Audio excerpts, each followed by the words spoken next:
వైద్య కోర్సుల్లో ప్రవేశానికి సంబంధించిన నీట్ పరీక్ష నుంచి మినహాయింపు ఇవ్వాలని కోరుతున్న తమిళనాడు ప్రభుత్వానికి గట్టి ఎదురుదెబ్బ తగిలింది.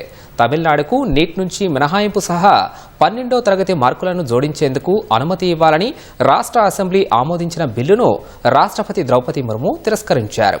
ఈ విషయంపై తమిళనాడు ముఖ్యమంత్రి ఎంకే స్టాలిన్ ఆ రాష్ట్ర శాసనసభకు సమాచారం ఇచ్చారు. అవసరమైన వివరణలన్నీ అందించినా నీట్ నుంచి మినహాయింపును కేంద్రం తిరస్కరించిందని స్టాలిన్ చెప్పారు. ఇది దక్షిణాది రాష్ట్రాలను అవమానించడమే అని పేర్కొన్నారు. ఈ అంశంపై చర్చించేందుకు ఏప్రిల్ 9న అఖిలపక్ష సమావేశానికి స్టాలిన్ పిలుపునిచ్చారు. నీట్కు వ్యతిరేకంగా తమ పోరాటం ఇంకా ముగియలేదన్న స్టాలిన్ అవసరమైన చట్టబద్ధమైన మార్గాలను అన్వేషిస్తామని స్పష్టం చేశారు.